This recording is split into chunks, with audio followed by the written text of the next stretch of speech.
Nosso tema central principal é candidíase e tiroidite de Hashimoto. Duas coisas completamente diferentes, mas que eu solicitei aí que vocês votassem e teve tantos votos, tanto em um quanto em outro, né, que foi quase um empate técnico, e por isso eu vou falar um pouquinho de cada um. A tiroidite de Hashimoto é uma doença, né, autoimune da tireoide, onde você produz anticorpos contra a sua própria tireoide. É uma doença bastante comum e está muito associada a processos alérgicos, intolerâncias alimentares ou quadros graves de desbiose. Então são os 3 pontos principais que você precisa pesquisar se você é nutricionista, né? Para melhora dessa tireoidite de Hashimoto, esses 3 pontos são cruciais. Vamos lá, de novo. Processos alérgicos, intolerâncias alimentares e melhora da disbiose intestinal. Nós temos estudos científicos mostrando melhora da tiroidite com a utilização do selênio, com a utilização do myo-inositol e também com melhora desses 3 pontos principais que eu passei para vocês. E a candidíase, a Candida albicans, é um fungo que mora no nosso corpo e que pode causar doença, que é a chamada candidíase, em vários locais do corpo. Nas mulheres é muito comum candidíase vaginal. Ela se prolifera dentro da vagina e acaba criando o ambiente ali onde você vai ter um aumento bastante significativo de corrimento vaginal, coceira, inchaço, ela fica dolorida. Então tem muita mulher que tem candidíase de repetição. Essa candidíase de repetição, ela pode ser curada. E a cura dela vem através da identificação do tipo de cândida. Se for uma cândida persistente, o uso de óleo de melaleuca, por exemplo, pode ajudar muito, né, dependendo do tipo da cepa da cândida. Então, fazer uma avaliação do tipo de cândida, da secreção vaginal e uma avaliação de um antifungigrama ajuda muito também para o tratamento dessa cândida. E muitas vezes ela está associada à presença de outras bactérias. Então, a gente não tem só cândida, a gente tem associado uma vaginose, a presença de ureaplasma parvo, ureaplasma urealítico, micoplasma hominis, micoplasma genitalium ou até mesmo a gardnerella modificam o pH da vagina, facilitando o crescimento ali da cândida. Então, muitas vezes, essas infecções concomitantes precisam ser tratadas juntas.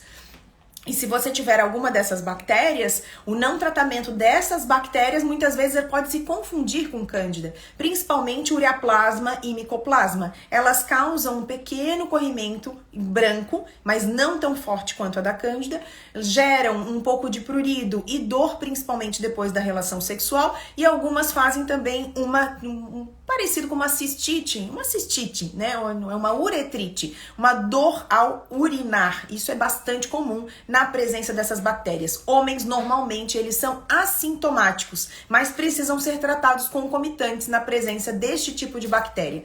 Então, começando aqui, a aula é de vocês, né? É uma aula, é uma live, mas quem quiser aqui mandar a sua perguntinha, coloca na caixinha de perguntas e a gente já vai respondendo, tá? Viviane está perguntando aqui, uma paciente com disbiose e candidíase de repetição. Ácido láurico, ácido málico fazem todo sentido, Viviane. Inclusive, tanto o ácido láurico quanto o ácido caprílico são 2 ácidos graxos essenciais para a diminuição do crescimento de cândida. É muito interessante a utilização do óleo de coco, tanto via oral quanto intravaginal. Eles são o óleo de coco ele é muito rico nesses 2 ácidos graxos. Esses ácidos graxos acabam diminuindo o crescimento, então, deste fungo. O ácido málico, ele pode ajudar principalmente quando há crescimento de algumas bactérias. A Escherichia coli, por exemplo, ela pode ter alguma resposta com a utilização do ácido málico. É muito comum a gente ver uma disbiose vaginal completa, não só a presença de cândida, mas alguma outra bactéria. Até mesmo a Escherichia coli, ela pode estar ali no trato urogenital, trato urogenital da mulher, causando, inclusive, possibilidade de doença, né? E nas mulheres, na uretra, ela pode desencadear aí uma infecção urinária. Bastante comum, e a presença da Escherichia coli, a presença da Gardnerella, a presença dessas bactérias, elas acabam diminuindo significativamente a taxa de gestação. Inclusive, a cândida diminui em 98% a motilidade do espermatozoide. Como fazer o diagnóstico? A Adri está perguntando do tipo de bactéria. Que exame que deve ser feito? Deve ser feito pelo médico ou pelo nutricionista? Esse é um exame solicitado, que é um exame médico. Você avalia através da secreção endocervical, pela metodologia de PCR em meio líquido. Você solicita aí todas as bactérias, né, que são o painel de DSTs. Você solicita ureaplasma parvum, ureaplasma urealítico, um Mycoplasma hominis, Mycoplasma genitalium, e também a Trichomonas, Neisseria e a Chlamydia. Todas essas bactérias de preferência especificadas, porque muitos painéis para DSTs acabam não tendo um tipo de micoplasma e um tipo de ureaplasma. E muitas vezes você tem só um desses tipos, né? E aí precisa ser avaliado. Para avaliação da candidíase, você bota pesquisa para cândida, né, ou pesquisa para leveduras e pesquisa para Gardnerella. E aí são feitos na secreção vaginal mesmo, tá? Não é mais em secreção endocervical.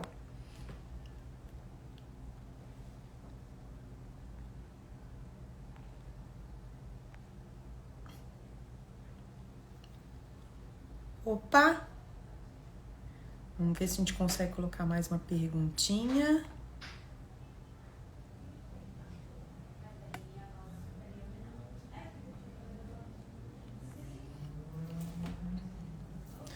Travou aqui. Vamos de novo. Gente, as perguntas não estão entrando. Foi a Viviane que perguntou. Viviane está perguntando: suplementar iodo ou não na gestante com tireoidite de Hashimoto. A tireoidite, ela está associada a aumento da produção de anticorpos contra a tireoide. Deixa eu ver se eu consigo aqui.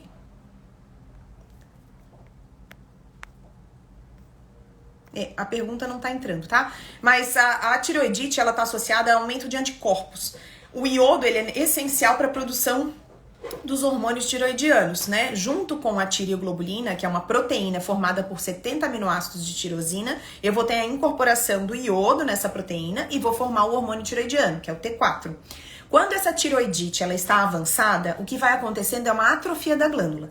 Neste caso, eu já não produzo mais hormônio tiroidiano e fico dependendo do hormônio exógeno. Então, todo dia de manhã, essa pessoa precisa tomar o hormônio, né? E aí, ela acaba repondo esse hormônio de forma exógena.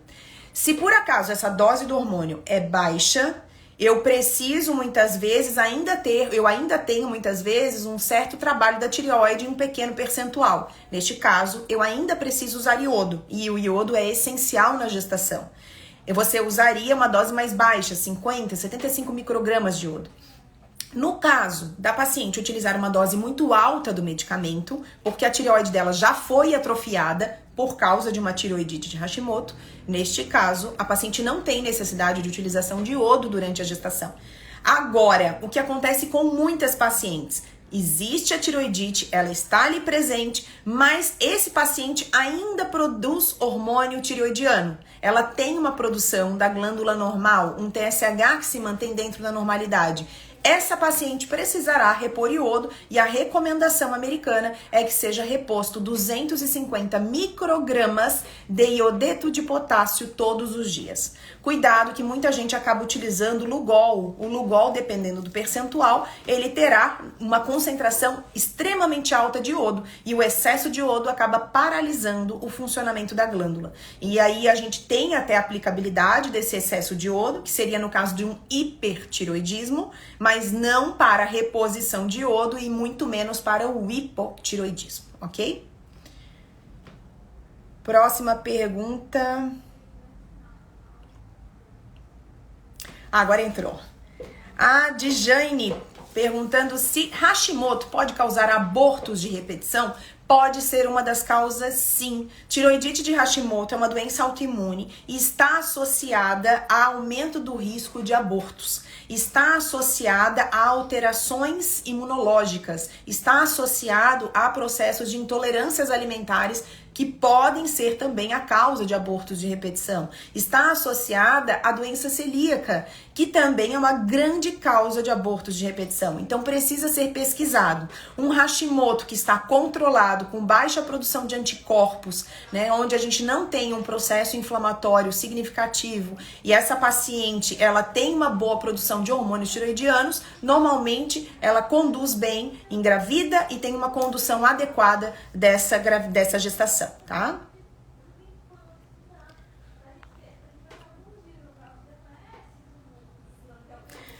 A Ellen perguntando se é comum candidíase assintomática, qual exame pedir e quais outras condições afetam a motilidade do espermatozoide. É relativamente comum ter a cândida ali, ela estar assintomática. Normalmente se identifica no colpo citológico, que é aquele exame preventivo que as mulheres têm que fazer todos os anos, pelo menos uma vez por ano. Mas a pesquisa direto da secreção vaginal também pode ser feito através da pesquisa para leveduras, né? E isso é feito na secreção vaginal e quem solicita é a médica ou o médico, né? E neste caso, ela não estando tão proliferada, diminui a motilidade sim, porque a gente já sabe que é um ambiente desbiótico, mas ela vai impactar um pouco menos do que quando a gente tem uma candidíase realmente em estado inflamatório local. Tá? Mas ela pode alterar a motilidade do espermatozoide sim, e ela já está me dizendo que aquele ambiente está com pH inadequado para o espermatozoide. Muitas vezes a cândida está ali porque existem outras bactérias que não deveriam estar morando na sua vagina e estão lá.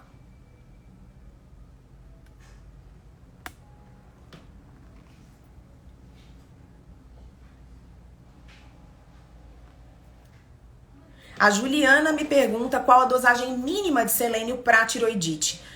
Juliana, vai depender exatamente de onde mora o seu paciente. Se o seu paciente, ele mora, por exemplo, em Florianópolis, em Santa Catarina, nós temos muitas regiões aqui muito ricas em selênio. Somos uma população que dificilmente precisaremos de reposição de selênio. Talvez uma castanha do Pará 3 vezes por semana, porque senão teremos selenose. Essa selenose, ela é muito vista, para quem está me assistindo e é daqui, vocês vão ver manchas nas unhas, de uma mancha que ela fica como se fosse uma unha ressecada e descama. Muito comum de se ver também nos pés, tá? Essas manchas, elas são bem características de excesso de selênio. Outra coisa que o selênio causa em excesso é um ressecamento do cabelo e esse cabelo fica bastante quebradiço. Então a gente tem esse cabelo quebrando com muita facilidade e ele fica todo espigado, muito ressecado. Bastante comum aqui na região também. Além disso, o selênio em excesso, ele pode aumentar o colesterol. Então, muitas vezes, o consumo excessivo vai ser ruim para você, aumentando o seu colesterol e está associado, em alguns casos graves de selenose, em possível alteração cardiovascular.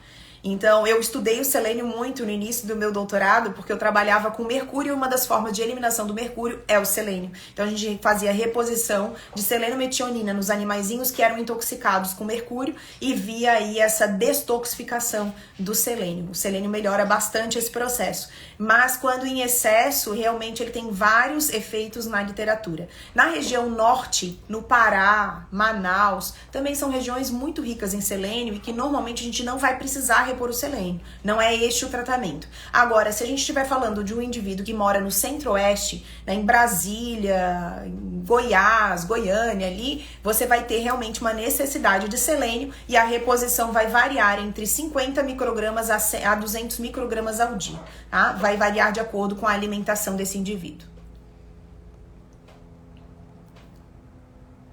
Boa pergunta, Tatiane. Qual comida tem excesso de selênio? O selênio tem em grande quantidade na castanha do Pará, né? Que hoje em dia é chamada de castanha do Brasil, mas que o Pará é um grande produtor. Ele acaba tendo em torno de 45 até 65 microgramas de selênio por castanha, que é quase a sua dose diária. Então, muitas vezes, se você come castanha do Pará em excesso, mesmo morando em regiões pobres em selênio, você pode fazer um certo grau de selenose. Mas a selenose que a gente vê muito significativa é principalmente dos catadores de castanha. Aí tem até na literatura artigos científicos mostrando a unha, o que a gente chama de onicomadese. A onicomadese é a unha que descama e cai. Ela descama pela base e cai. A unha descola, né? Então essa onicomadese está muito associada a excesso de selênio. Sabrina perguntando se Hashimoto está associado ao desenvolvimento de outras doenças autoimunes. Sabrina, sim. O paciente que tem tiroidite de Hashimoto, ele tem uma genética para doenças autoimunes. E muitas vezes ele está já associado a outras doenças, como por exemplo, doença celíaca. O paciente que é celíaco tem altíssimo risco de desenvolver tiroidite de Hashimoto. É muito comum. Quando se tem também outros tipos de artrite, está muito associado ao desenvolvimento de tiroidite Hashimoto. Então, sim, você tem risco de desenvolver outras doenças. Não é por causa do tiroidite de Hashimoto, é na verdade a sua genética que facilitou o aparecimento da tiroidite de Hashimoto, é a mesma que pode propiciar o aparecimento de outras doenças autoimunes. Vai depender também de outros fatores genéticos em questão. É muito comum a espondilite anquilosante, por exemplo, né? Numa tiroidite com tiroidite Hashimoto, essa associação. E você precisa ter geneticamente uma predisposição para espondilite, né? E a genética para doenças autoimunes, você já desenvolve a tiroidite. A Bárbara, oi querida. Beijo, Bárbara. Bárbara, minha amiga, está perguntando se todo hipotireoidismo é de Hashimoto. Não é. Existe o hipotireoidismo, que pode ser por uma deficiência nutricional, por exemplo. O ferro, ele é muito necessário para a produção do hormônio tiroidiano, porque ele participa diretamente como cofator na enzima, que é a tireoperoxidase, que faz a organificação do iodo. Ela cola o iodo na proteína, que é a nossa tireoglobulina, e aí cola duas moléculas formando o T4, que é a molécula da glândula, né, com 4 moléculas de iodo. Então é o hormônio com 4 moléculas de iodo. Se eu tiver deficiência de ferro, por exemplo, um ferro muito baixo ou uma anemia, eu não tenho o funcionamento adequado dessa enzima, da tireoperoxidase. E aí eu não formo T4 em quantidade suficiente. Acabo não sinalizando o cérebro para produzir TSH. Então eu acabo para não inibir o TSH. Então eu disparo o meu TSH. Esse hipotireoidismo é um hipotireoidismo chamado hipotireoidismo comum. Inicialmente ele pode ser um subclínico, quando ele está com TSH de 2,5 a 5, né? Entre 2,5 e 5 ele é um hipotireoidismo subclínico. Acima de 5 já é hipotireoidismo verdadeiro. Quando eu tenho hipotireoidismo de Hashimoto, ele foi causado pela doença tiroidite de Hashimoto. Então, primeiro, eu tenho uma doença, que é uma tiroidite, que é um aumento da produção dos anticorpos, antitireoglobulina ou antitireoperoxidase. Então, eu tenho que ter um desses dois anticorpos aumentados. E aí, com o tempo, com esses anticorpos aumentados, eu vou tendo uma degeneração da glândula, eu vou tendo uma atrofia dessa glândula, porque eu degenero essas enzimas que são essenciais para a produção dos hormônios tiroidianos, e aí essa atrofia gera uma diminuição da produção dos hormônios tiroidianos, gerando um hipotireoidismo. E aí eu tenho um hipotireoidismo de Hashimoto, que foi causado pela tiroidite de Hashimoto, ok? E aí, neste caso, os tratamentos são completamente diferentes, porque eu posso ter um hipotireoidismo por deficiência de iodo, por deficiência de ferro, por deficiência de selênio, por deficiência de zinco, por deficiência de coenzima Q10, por uma diminuição do consumo de proteínas, por um processo inflamatório. Inflamação gera diminuição da produção do hormônio tiroidiano. Eu posso ter hipotireoidismo por um excesso de consumo, mas tem que ser muito excesso e cru, de brássicas, de soja, né? Por um consumo alimentar inadequado.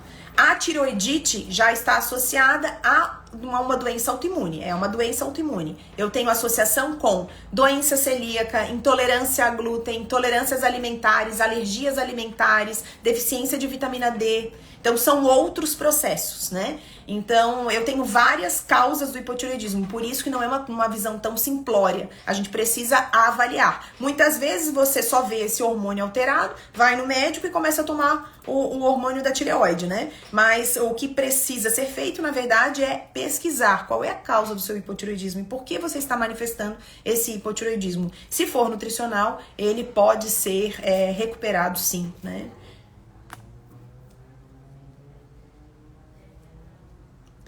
Dúvida da Aline, DIU de cobre pode favorecer a candidíase de repetição?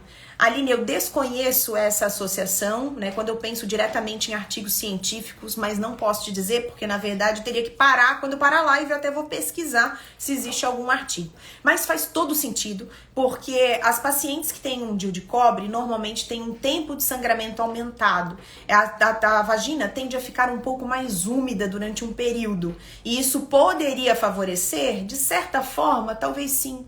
Mas...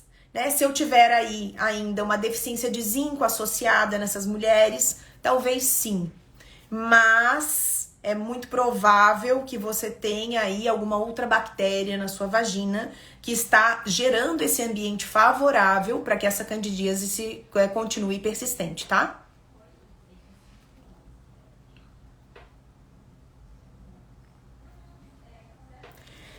Elaine me perguntando se em relação ao hipotireoidismo há necessidade de restringir vegetais crus ou algumas frutas. Elaine, eu dificilmente faço restrições significativas, exceto nos meus pacientes vegetarianos crudíferos, né? Aqueles que só comem comida crua e que comem realmente grande quantidade de brócolis, couve-flor, nabo, repolho, mas em grande quantidade e comem muita soja. Nesse caso, quando a gente ainda tem uma deficiência de iodo e dificuldade de reposição desses micronutrientes, a gente precisa restringir e diminuir a quantidade. Mas em geral, pensem vocês que para inibir o simportador de sódio e iodo, que é a anis, que é o que joga iodo para dentro da glândula, para fazer a inibição desse simportador, eu preciso ter 1 quilo de brócolis. Quem come aqui 1 quilo de brócolis cru? 1 quilo de couve crua. Quem come essa concentração, né? Se você me disser, olha, Betina, eu como realmente uma bacia de salada e é couve crua, opa, e a gente tá com dificuldade, né, de produção do hormônio tiroidiano, o teu T4 tá baixo, então, opa, eu já tô vendo que teu simportador sódio e iodo não tá funcionando direito e não tá jogando iodo dentro dessa glândula. Aí, nesse caso, a gente precisa restringir. Mas eu vou te dizer que isso é a minoria da população, é a pequena minoria. Então, talvez eu encontre um paciente no meio do meu mundo de pacientes, 2 pacientes. Então, eu te diria assim, em termos gerais, não. A gente não faz grandes restrições de vegetais e de frutas para as pacientes com hipotireoidismo, não. Exceto, é um hipotireoidismo associado a uma tiroidite de Hashimoto. E esses anticorpos estão aumentados. E essa paciente tem alergia à banana. Banana é um alimento extremamente alergênico, é muito comum, vai aparecer aqui, eu tenho muito paciente que é paciente alérgico, e é muito comum a gente ver no exame alergia à banana. E aí, se esse paciente tem alergia à banana, eu preciso retirar a banana. Vamos supor também que é uma paciente que tem alergia a látex, né? Aí a banana é muito rica em látex, eu preciso ver a quantidade de látex do alimento. Mandioca é muito rico em látex. Então, muitas vezes, dependendo do teu processo alérgico, aí a gente vai fazer restrições sim, tá? Seja bem-vinda, doutora Juliana, querida, minha gineco do coração, trabalha na minha equipe. Ó, quem precisar de uma excelente ginecologista, aí está ela. A Ivanei tá perguntando se TSH de 0,88 com T4 de 0,94, T3 de 3,34 pode ser hipotiroidismo? Não! Teu TSH tá lindo, ele tem que ir de 0,5 até 2,5, tá maravilhoso. O T4 ficar em torno de 1, ele tá 0,94, tá maravilhoso também. E o T3, 3,34, tá bem, tá uma boa transformação de T4 em T3. Não é hipotireoidismo, tá tudo perfeito aí no funcionamento da glândula até que se prove o contrário, tá? Os outros exames da tireoide não foram feitos, né? Você não me mandou. A Juliana perguntando se o uso do probiótico vaginal e oral é indicado nos casos de candidíase de repetição. Super indicado. Inclusive, diminui a reincidência de candidíase. O uso do probiótico adequado, né? Probiótico aí muitas vezes com lactobacilo, principalmente Reuteri, Euvéticos, Plantarum, acidófilos, raminosos e o principal, que é o Crispatus. São os melhores lactobacilos, é o que a gente mais encontra resultado positivo nos estudos científicos para recuperação aí dessa microbiota vaginal e diminuição das candidíases de repetição. Usa-se também o oral, né, concomitante. O uso do óleo de coco, quando é feito nesses óvulos intravaginais, com óleo de coco associado, é ainda mais interessante quando a gente está falando de candidíase. Para candidíase persistente, o uso da melaleuca nesse óvulo também é legal, tá? E aí, busque aí a ginecologista a doutora Juliana Kamimoto aí, maravilhosa, vai poder te ajudar aí nessa prescrição. A pergunta da Glace: a criança com hipotireoidismo pode tomar a medicação à noite antes de deitar, ou seja, 2 horas antes, após a última refeição? Eu li que a absorção é excelente, gostaria de saber a sua opinião. Ou é melhor tomar pela manhã, 30 minutos antes da primeira refeição? Então, crianças normalmente têm uma boa produção de ácido clorídrico, e o que eu preciso para garantia da absorção do medicamento é um ácido clorídrico perfeito. O ideal seria de manhã, sempre de manhã, porque é o nosso pico de produção de hormônio tiroidiano, né? Seguindo aí o nosso ciclo circadiano, e que ela fique 15 minutinhos sem comer. Ela toma, ela pode beber um golinho de água e fica 15 minutinhos e depois, né, a vida segue. Nos adultos, a gente recomenda que fique 30 minutos preferencialmente, porque a gente não sabe se esse meio tá aí acidificado o suficiente, tá? A comida pode atrapalhar a absorção desse hormônio, então sempre a gente precisa fazer o uso dele em jejum, tá? Mas fisiologicamente é mais adequado utilizar pela manhã. Utiliza-se o hormônio para criança quando se realmente tem deficiência, né, da produção do hormônio tiroidiano, e essa deficiência não é deficiência nutricional, porque se for deficiência nutricional, ela recupera, tá?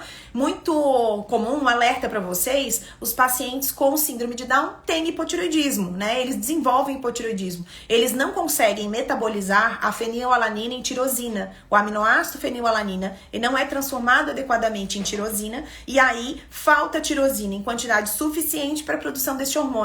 Então é sempre interessante fazer uma reposição de tirosina nesse paciente com síndrome de Down.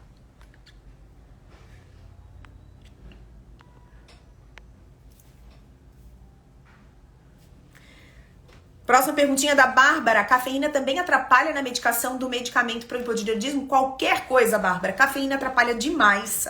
Cafeína atrapalha muita coisa. Cafeína atrapalha a absorção do ferro, do cobre, do zinco, da vitamina C, do medicamento para tireoide. O café, ele acelera o trânsito colônico, ele pode diminuir a absorção de vários minerais e vitaminas. Idealmente, com café preto, a gente não toma nada, tá? É o café. Aí espera uns 15 minutinhos, 30 minutinhos e aí toma os seus suplementos, ok? E o seu medicamento para tireoide é sempre em jejum pela manhã.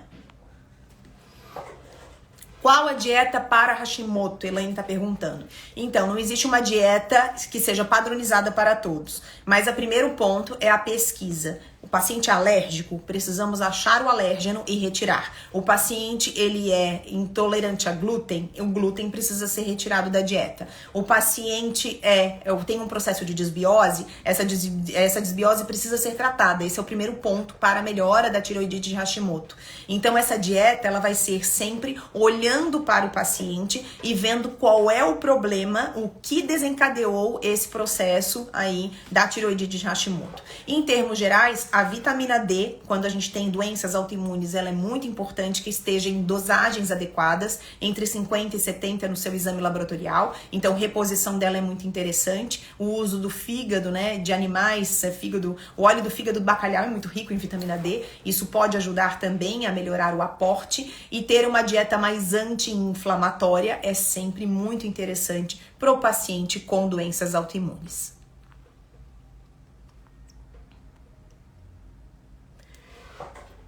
A Silamboia perguntando se existe relação da vacina do Covid e a dificuldade de engravidar ou até mesmo a infertilidade.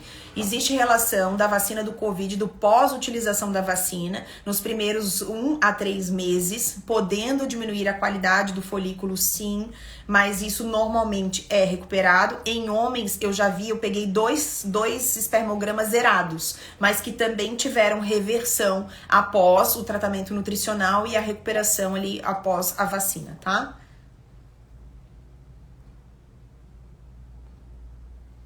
Lindolfo perguntando quais os exames a gente recomenda para identificação das sensibilidades e alergias alimentares.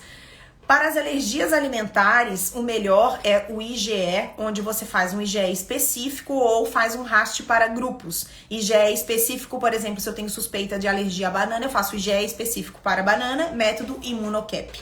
Tem até um laboratório nos Estados Unidos que faz para avaliação de 200 alimentos, IgE, que é a alergia verdadeira, e esse exame só tem um custo muito alto e a maioria da população não pode pagar, né? E ainda em dólar fica um pouco complicado. Mas quando se tem uma situação muito grave de alergia, é um dos meios de avaliação. Existe também o prick test, o PET test, que são feitos de pele. Alergistas fazem muito, tá? Tem algumas clínicas que fazem esses testes. Normalmente eles testam poucos alimentos e muitas alergias ambientais. Mas as testes de alergia alimentar também podem ser feitos dessa forma. Sensibilidade, você vai produzir, vai pesquisar para glúten, por exemplo, anticorpos antigliadina, anticorpos antitransglutaminase, que são IgA e IgG, né? Se algum deles estiver manifestado, uma manifestação acima de 10, a gente já sabe que existe uma sensibilidade alimentar. Existem testes, o teste mesmo da sensibilidade e do paciente te contar: eu não fico bem quando eu como alho. Você vai pesquisar alergia para alho, ou se for fazer o teste do RAST, é RAST para F47, mas se ele não tendo alergia, pode ser uma hipersensibilidade ao alho, né? E aí você considera que esse alimento deve ser retirado da alimentação desse paciente. E muitas vezes alergias alimentares ou as sensibilidades também podem ser avaliados através de testes de IgG.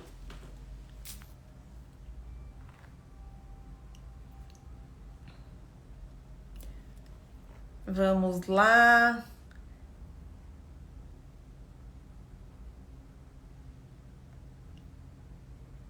Qual a diferença da vaginose e da cândida? A vaginose causada por bactéria, né? A presença da vaginose vai ser aí uma proliferação muito intensa da Gardnerella, ou uma presença de uma ureaplasma, um micoplasma, ou uma clamídia, né? Gerando aí um ambiente mais disbiótico do que só na presença da cândida. Mas todos eles podem atrapalhar a fertilidade, diminuem o prazer aí durante a atividade sexual, podem causar dor no pós-relação sexual, incomoda bastante.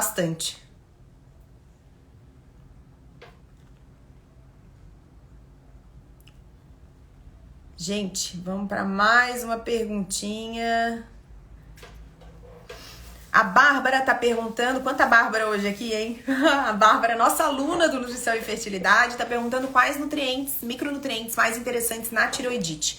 Então, eu já falei um pouquinho sobre o selênio, então se eu tenho deficiência de selênio, existem estudos científicos mostrando, eles suplementaram 200 microgramas de selênio e houve uma melhora da tireoidite. Mas é lógico, a gente precisa saber se esse indivíduo tem deficiência de selênio. Se ele tiver excesso de selênio, não vale a pena. Outro nutriente muito interessante na tireoidite de Hashimoto é o uso do myo-inositol. O myo-inositol, em geral, melhora a receptividade do TSH e tende a diminuir a tireoidite. Além disso, vitamina D. A vitamina D em tireoidite ou qualquer doença autoimune é muito interessante.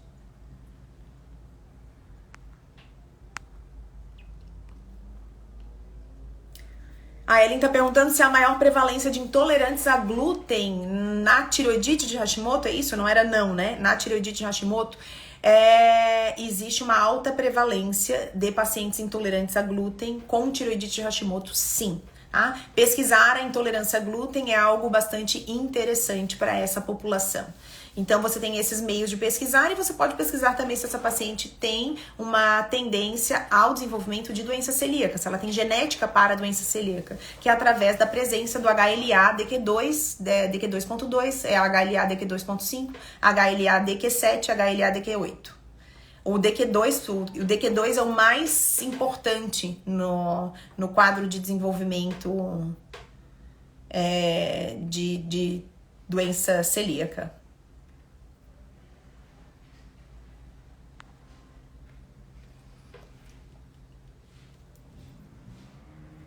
A Joana tá mandando aqui que uma amiga foi operada com urgência, operou com urgência as trompas e a médica confundiu candidíase com gonorreia e a bactéria espalhou-se. É algo triste, né? Porque gonorreia ela tem uma característica bem diferente aí da cândida e realmente precisa de tratamento com antibióticos, né? E é algo bem complicado que pode causar uma infecção realmente, né? No endométrio, nas trompas.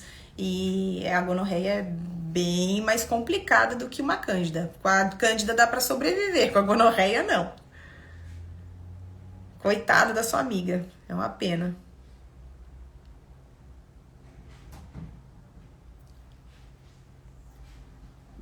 Perguntinha da Viviane, quem fez aquele exame de pele e deu negativo, ainda precisa fazer os grupos? É possível ter um resultado diferente? O de pele ele é menos sensível do que o de sangue, tá? Então, assim, se a paciente continua manifestando processos alérgicos, se ela tem sintomas de alergia, eu faria ainda o de sangue, sim.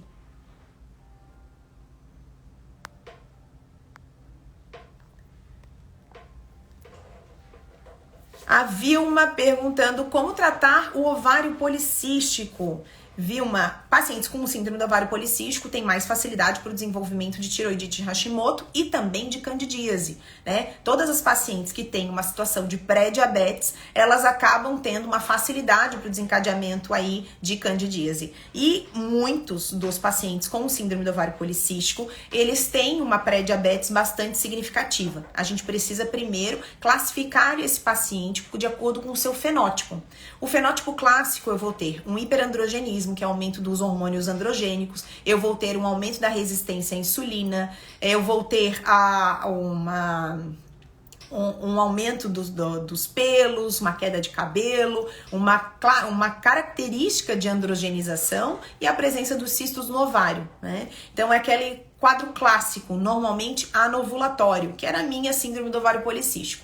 Nesse caso, você precisa tratar cada um desses pontos. Primeiro, melhorar a resistência à insulina desse paciente. Se for um paciente com aumento de peso corporal, sobrepeso, obesidade, é interessante que esse paciente perca 5% do seu peso corporal. O tratamento, quando se tem uma resistência à insulina, também manter uma quantidade de carboidrato dentro dos 45%, né? Até 45% de carboidrato na dieta, é muito interessante para esse paciente, para auxílio do controle dessa síndrome do ovário policístico.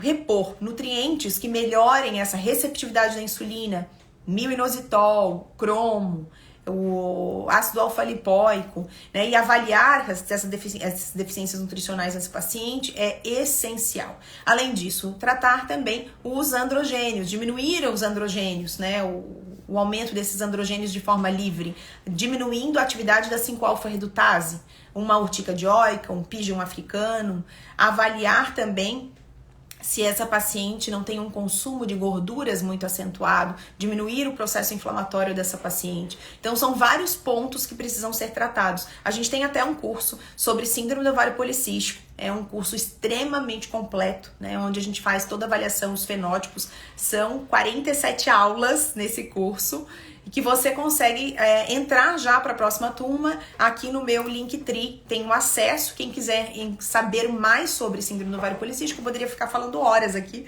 né? Tanto que é um curso bastante longo, mas quem trabalha com isso é importante saber, né? É um curso extremamente completo. Entra lá que eu tenho certeza que você não vai se arrepender.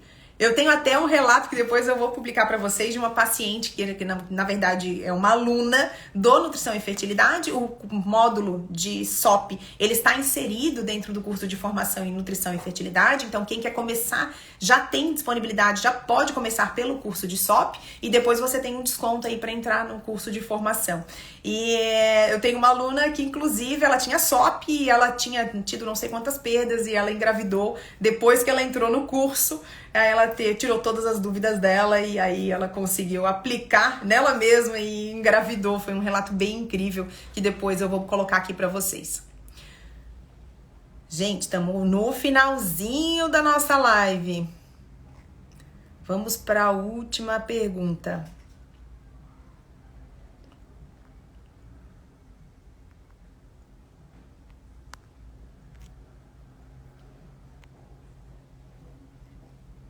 A Amaro Garcia está perguntando se existe um valor máximo de FSH no meio do ciclo e se esse valor pode ser considerado também para avaliar reserva ovariana ou considerar apenas o terceiro dia do ciclo. A gente considera o valor do hormônio antimileriano para considerar reserva ovariana, tá? A reserva ovariana é o valor do hormônio antimileriano. E eu não sei se vocês viram, eu publiquei agora ainda há pouco para vocês um exame de uma paciente que chegou pra mim, daí logo depois da consulta eu já publiquei pra vocês, mostrando ali que é o que acontece realmente quando há um tratamento nutricional, principalmente nas pacientes que têm mais deficiência nutricional, há um aumento incrível, era 1,04, hoje é 2,41, né, melhorou, mais do que dobrou o antimileriano dessa paciente.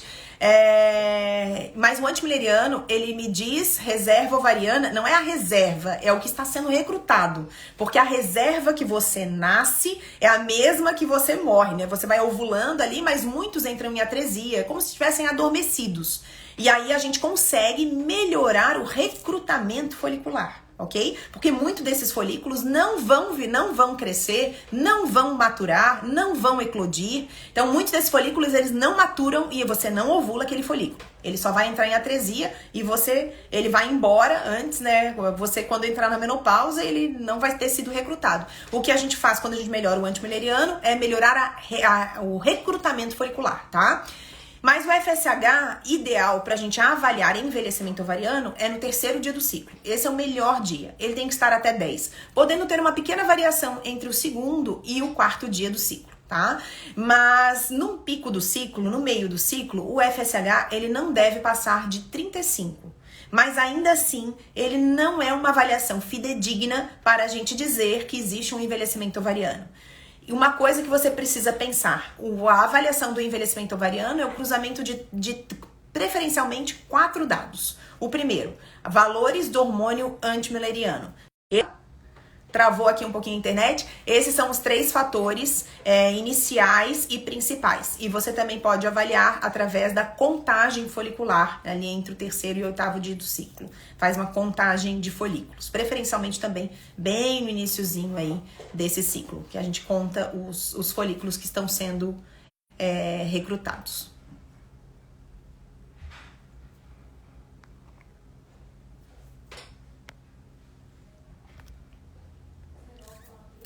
A última perguntinha, a Eliane tá perguntando aqui se tem curso para endometriose.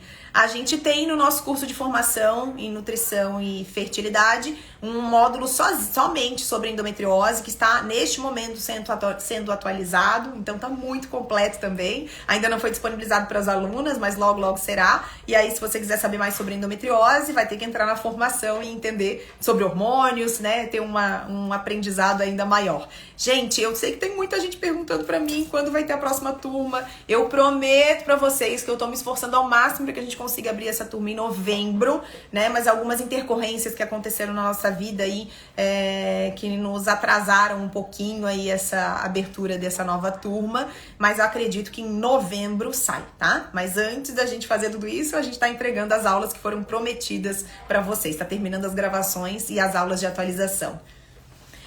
Gente, foi muito bom estar aqui com vocês, muito bom mesmo. Vocês já sabem que a nossa live é um pouquinho mais curtinha. A nossa live de quinta, ela acontece toda quinta-feira, à 1h. Já vou ativar o sininho pra você não perder a próxima live. E a gente se vê lá. E amanhã tem caixinha de perguntas e respostas. Logo mais, eu abro essa caixinha, você vai botando ali sua pergunta e amanhã tem um dia aí pra responder. Vou tentar responder o máximo possível das perguntas de vocês. Gente, bom demais, hein? Um super beijo!